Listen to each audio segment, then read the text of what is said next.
So the brother posted a question that the killing of an ant, and even if it is an ant, that it is it's harmful.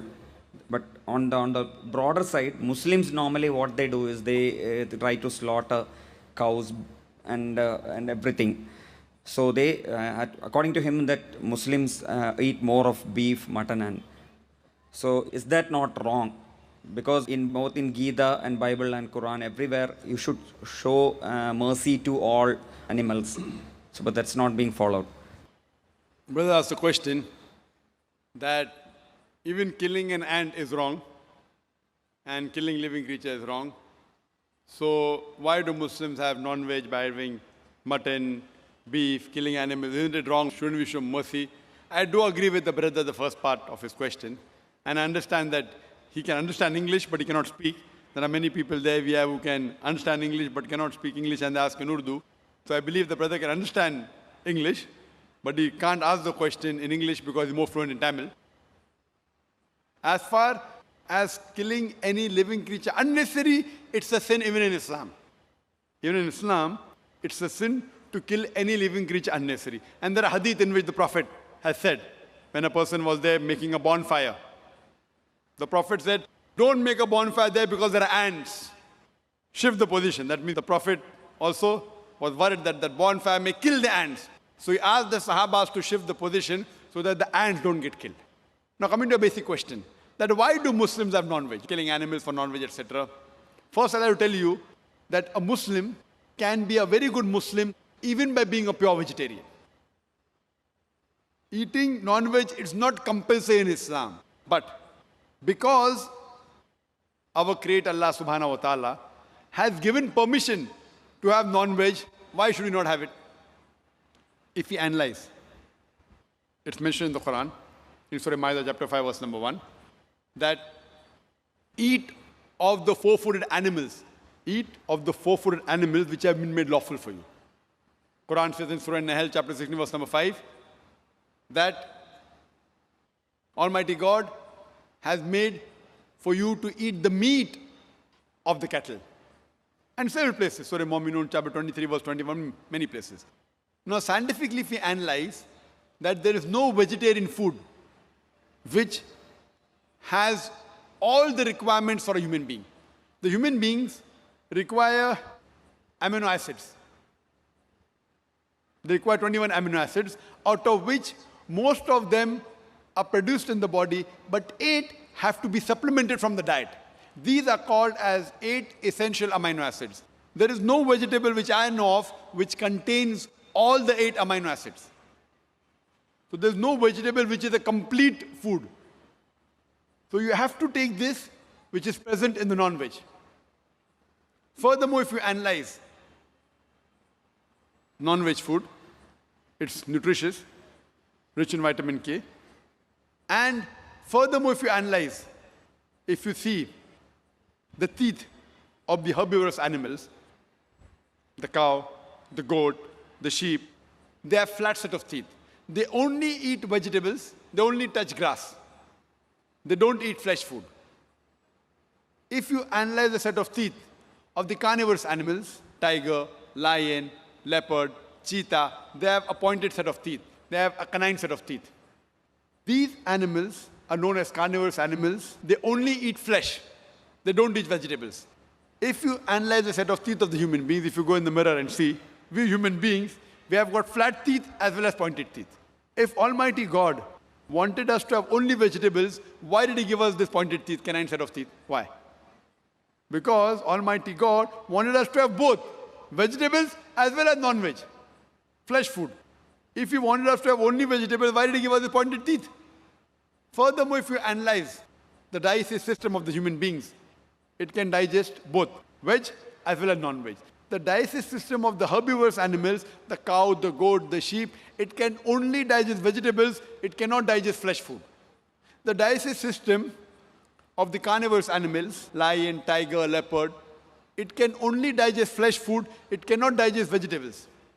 But the digestive system of the human beings has a small intestine and a large intestine. It can digest both veg as well as flesh food, as well as non-veg food. If Almighty God wanted us to be a pure vegetarian, Why did he give us the digest, system, we can digest both? But natural to have it. So if you analyze, Almighty God made the human being in such a way so that they could eat vegetables as well as flesh food. Veg as well as non-veg.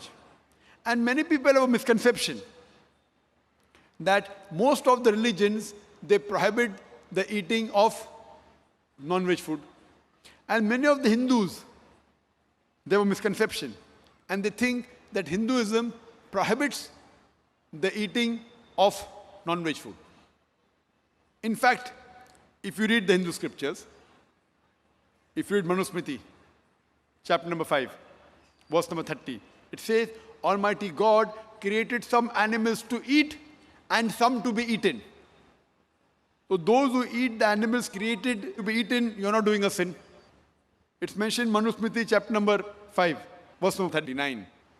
Almighty God created sacrificial animals. So if you eat the sacrificial animals, you're not doing a sin. Manusmriti chapter number 5 verse 41 says that killing of the sacrificial animal is not a sin.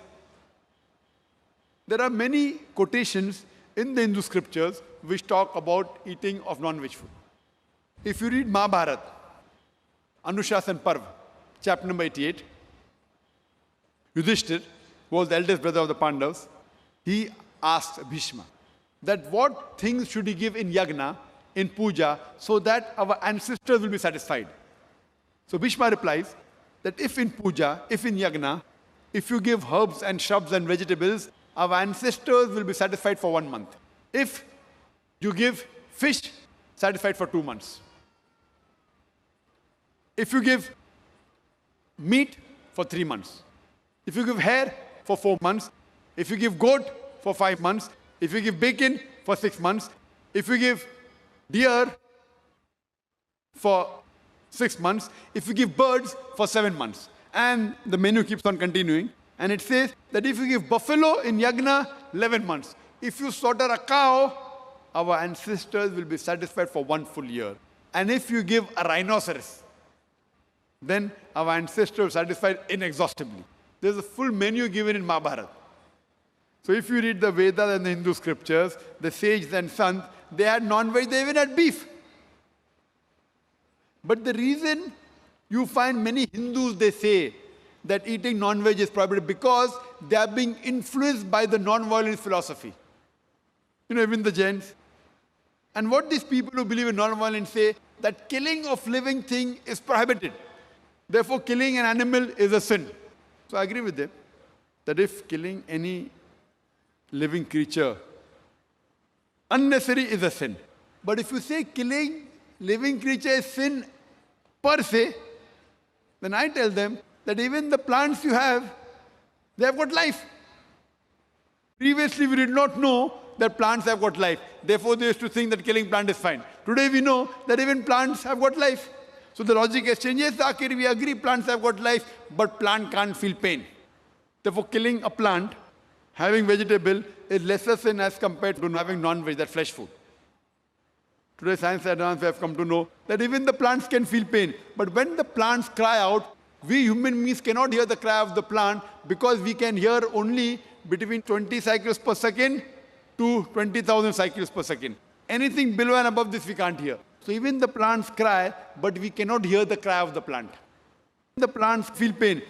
Today science tells us, to the logic exchange, they say, yes, Brother Zakir, we understand that plants have got life, they can feel pain. But the plants have got 2 or 3 senses, the animal have got 5 senses. Therefore, killing animal is a greater sin. If I agree with them for sake of argument, that plants have got 2, 3 senses, animal has got 5 senses, and that's the reason killing animal is a greater sin. So I asked them a question. There was a person who had a brother who was born deaf and dumb. Could not hear, could not speak. And someone goes and kills him. Suppose you have a brother who was born deaf and dumb. Cannot hear, cannot speak. And if someone kills him, will you go and tell the judge, me Lord, give the murderer less punishment because my brother had 2 senses less? He could not hear, he could not speak. Will you say that? Or you will tell, me Lord, give the murderer double punishment because my brother was masoom, he was innocent. He could not hear, he could not speak. So in Islam, it does not mean that if you have 2 senses less, you have less punishment, or you have more senses, more punishment.